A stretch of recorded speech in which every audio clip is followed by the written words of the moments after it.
Hey everyone, and happy Pride Month, especially the lesbians. This is an impromptu video, and I want to talk about being a lesbian.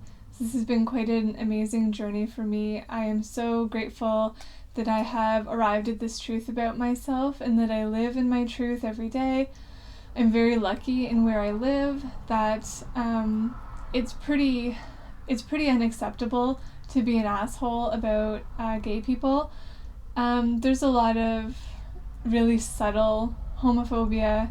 We're sort of famous for the whole, like, what are you, gay? Like, that's so gay kind of derogatory language. Probably a lot of stuff said about me behind my back that I don't really care about, doesn't impact me. I've experienced some lesbophobia going into bars and things like that. And certainly, like, been treated kind of shitty based on the way that I look sometimes. Like, I don't shave, and I have no problem with not shaving. I'm very naturally hairy, which I think is quite delightful. But where I live, it's sort of they call it cottage country.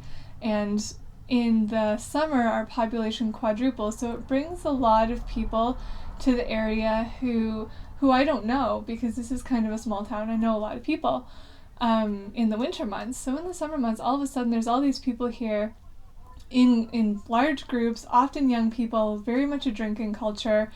So the tone really changes in the summer, and that can be a little uncomfortable, but like I try really hard to model like fearless Dyke in this community. It's very important to me to be visible. It's very important to me to show young women that you can be an out lesbian, an outspoken feminist, and still be safe. And so far that's been the truth. Now, that isn't to say that I haven't experienced other abuses in other areas of my life, but for the most part, I've been very lucky since coming out. I've been very upheld, and the worst that happens seems to be when I get tokenized, when people want me involved because I offer that alternative experience of a non-straight person, which I don't mind sometimes because that's a necessary voice, and if they're gonna reach out to me, then I'm gonna let them know what I think.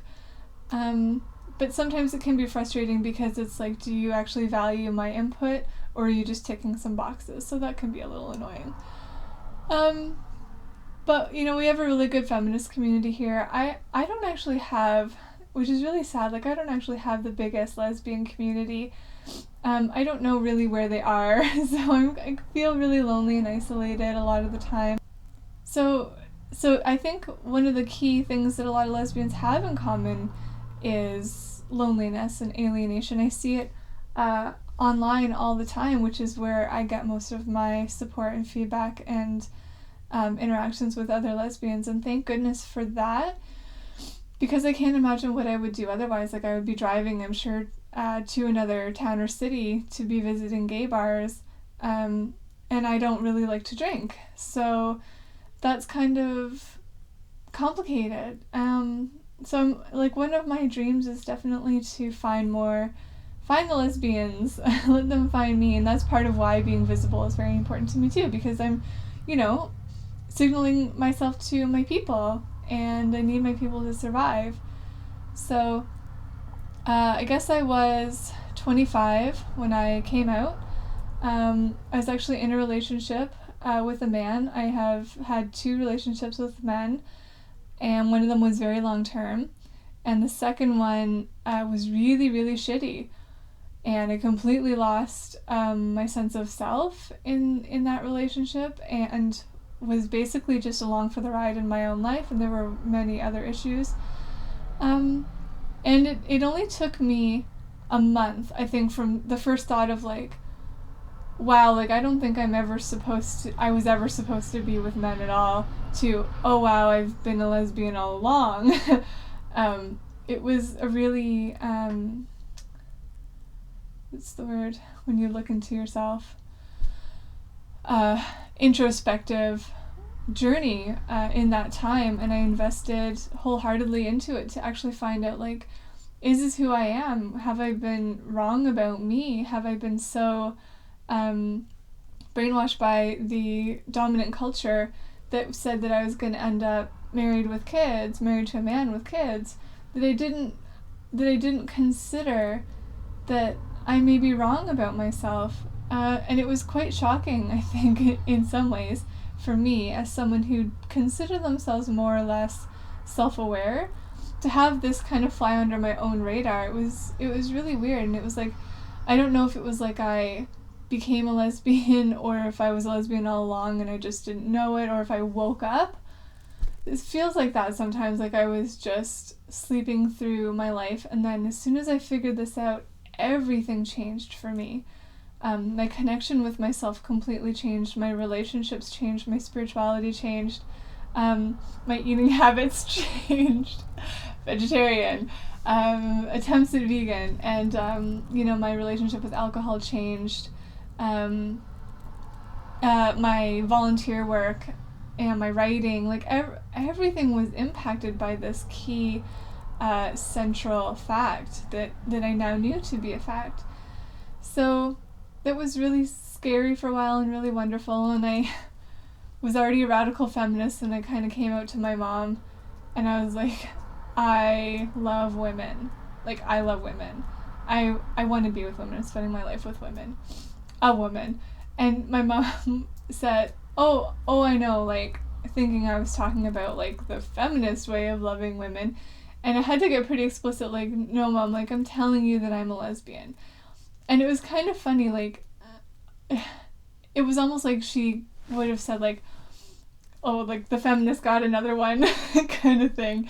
Like, I think she thought that the feminism preceded the lesbianism necessarily, whereas I think that the feminism gave me the words to understand that, and gave me the other scenarios where this happens to other women, where I didn't know when I was younger.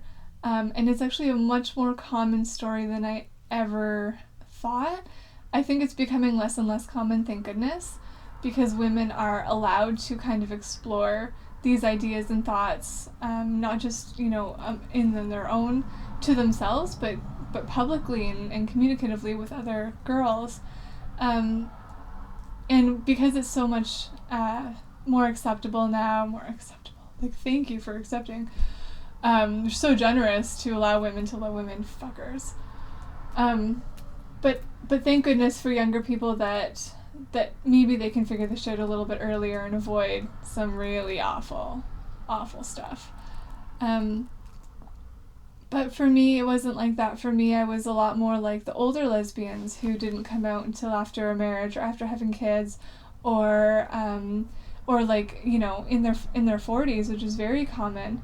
So I was somewhere in between these two worlds of, born gay, always knew, and came out really late, almost as a result of political activism. So in that way, like, I do feel a little solo too, but I do know that there are other women who have had almost the exact experience as me, and I talk to them, so I know the real, and that's wonderful.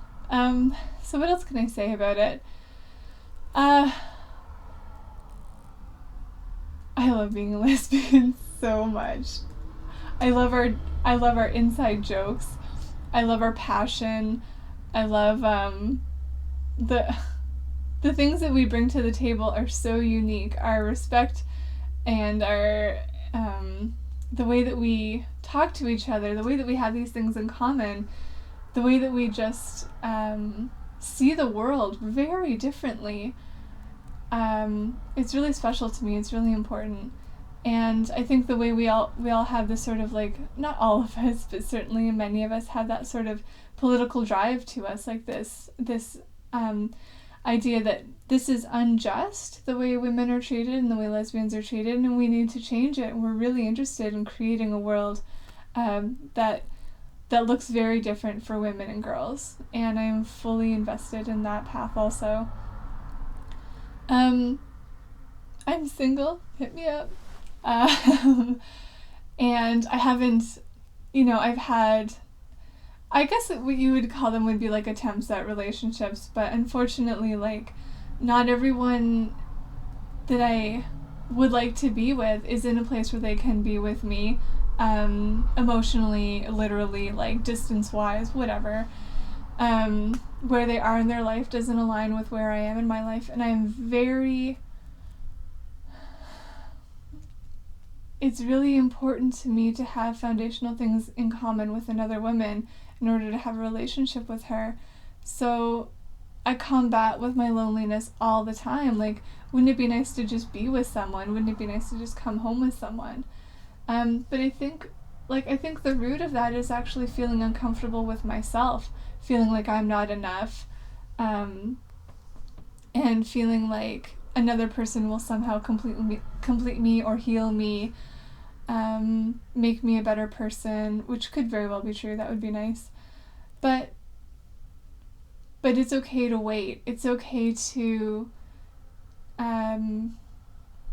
just keep doing what I'm doing, just keep walking my own path. And I think I said in another video this idea that if she's not in my life right now, it's not just because I'm not ready, it's because she's not ready. So I believe that this person who, I know, literally, like the next person who I will be with is alive right now, like in the world existing, moving through her own path. And the reason that we're not together is just because our paths haven't crossed yet.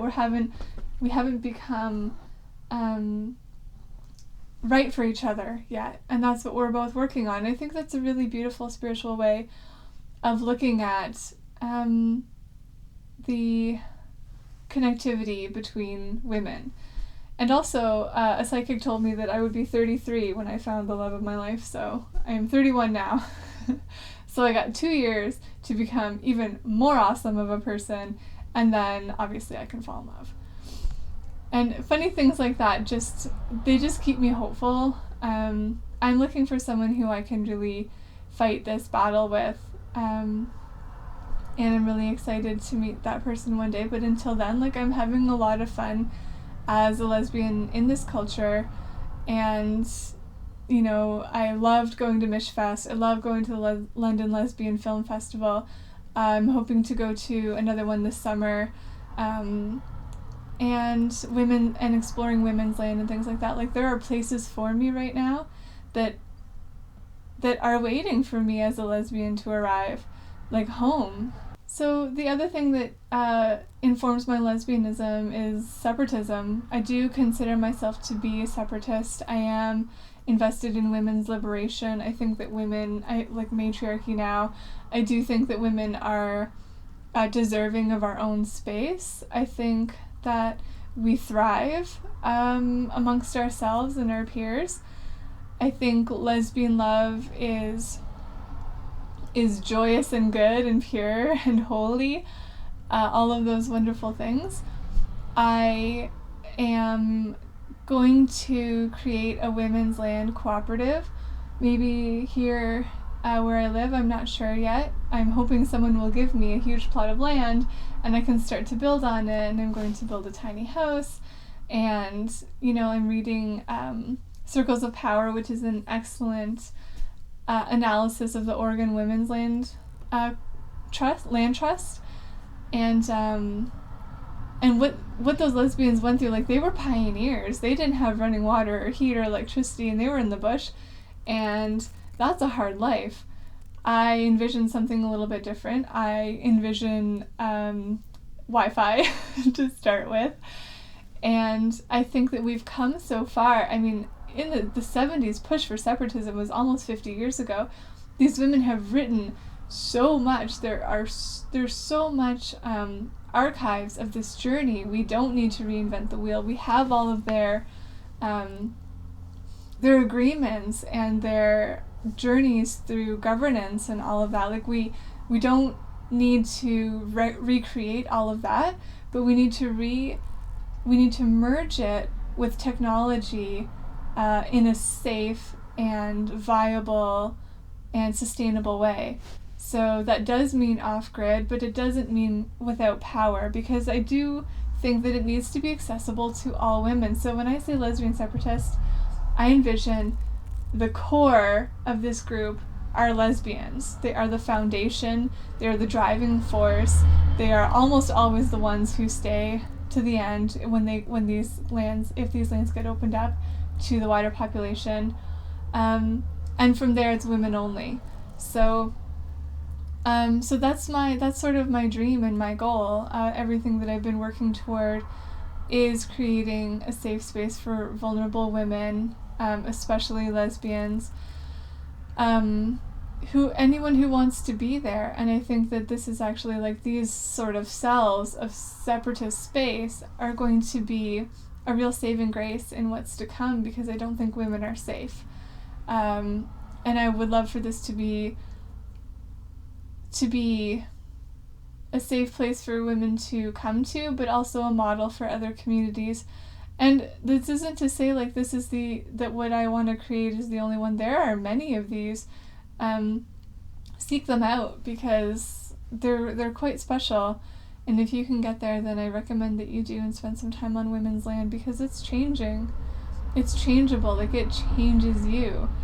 And you're needed there. Like, your input is needed, your experience, your voice, your strength, all of those things are so vital to women's land. So those are, a bit how my passions merge together. And then I see myself as a writer who sustains herself with an income through writing, and an activist. All of those things to me are, and a gardener. Like, these are all the parts of my path that braid together, that move together, that change in terms of degree and investment, but never fall outside those core traits.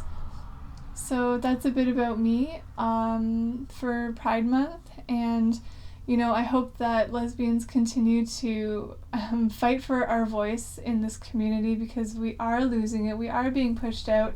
It's very unfortunate. We are integral to the gay community. Like, we created so much of it, and I think it's really sad that we're being painted in a very harmful way that's not just harmful to our sense of self as a community, but to individual young girls who are trying to arrive at their self-identification process. They're really being railroaded by what seems to be just more conservative bullshit with a different outfit on, and I'm really heartbroken by that. So if you want to talk in the comments about your coming out or your journey, how old you were, what that looked like for you.